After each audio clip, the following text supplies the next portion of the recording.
Hello, welcome back to another video. It's been a while. Haven't been doing a lot of work in the house. I did finish the floor and the landing, so that's all. Well, when I say finished it, it's down. I still have to do the trims and a bit of cutting here and there, but it's so nice to have a clean floor to walk on, so you can get from the bedroom down, kind of get into the sitting room without having to stand on a dirty, dusty floor. So I've fired Denzel back up again. He's raring for action here. I'm just going to plaster in the hallway here. That's the last big dirty kind of job of plastering in there. There's some smaller stuff that needs doing. I'll just tip away at that. I want to put some finishing plaster on. So the lime, this will be the last lime plaster I do for now inside the house. So yeah, and then we'll have to look at getting the floor done in here. And that's the whole downstairs then floored. And we've only 2 rooms left to do upstairs. We have to do our room and the bathroom. And so they're not big jobs. We're going to use the same flooring, the laminate, the laminate chevron in our room, just because we have 3 boxes left over. And it's just a cheaper option than just to continue it on into the room there. So yeah, so that's not a big job. There's a bit of painting in there, and that room will be good. So yeah, that's all. And the pace has slowed down completely on work in the house, just because everyday life is taking over. I'm looking forward to kind of getting out here, sorting out the drainage around the house. So it's really important. There's wet on the inside of the walls, and I've dug some test holes here, and where the test holes are is starting to dry out. So that's without any drainage, just not having the soil up against the house. So yeah, I'll get a trench all the way around the house, get it backfilled, put in some pipes and blah, blah, blah, blah, blah. So yeah, apart from that, everything is good. Good, really like the house. The house is warmed up now, so we're getting good temperatures. We're waking up to 16 degrees in the morning, or 15 anyway, with no heat on in the bedroom. There was an issue with the heaters. The app couldn't see them all, so I just reset them today. I reset up the Wi-Fi and put it, redid it all from scratch. So they're all back online now, and I'm going to try a few different things. Those inertia heaters that we have, I'm going to alternate days. I'm going to set them to come on for, say, 2 hours in the morning, or for a half an hour, take a break, and then a half an hour, and to see what temperature we get to, because they're kind of slow to heat up, but they're kind of slow to cool down. So I think maybe if they were heating up, they're still emitting heat when they're turned off. So in that period, maybe it's 15 minutes, they go off for, and then back on for another 30 minutes. Just to try different things, just to cut down on the kilowatt usage, because it's quite big. We had our first bill in, it was 130 something euro, but there was a standing order, I think, on top of that, a standing charge of 35, and that wasn't for, a full 2-month period. So I'm expecting it to be much, much higher, but then the weather will hopefully turn soon. It's been raining here. It's been very reminiscent of weather in Ireland. So fingers crossed we start to see an increase in the temperatures now, and a decrease in the amount of rain. And we'll probably be giving out, you look back at this video, or I'll look back at this video in summer when we're sweltering here and it's 38 degrees and we just can't get the house cool enough. So yeah, have a great day.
And that's me done for today. It's dark out.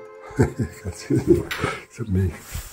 I couldn't see what was left in the mixer when I was doing it.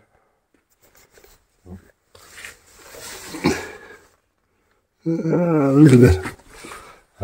That's just the first pass really to take the most of the unevenness out of it, so it's still a bit lumpy, but second pass should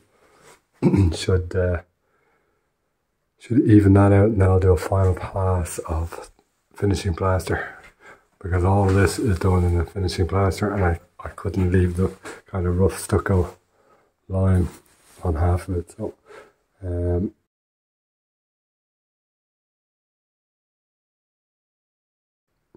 yeah, kind of ran out here. I have to go back over these again, so all the big holes that were there where I put in the brackets that are holding the door in have all been filled. So again, just the first pass on those. I've left the top. I have to put a window in there or something. Anyway, good to get that done.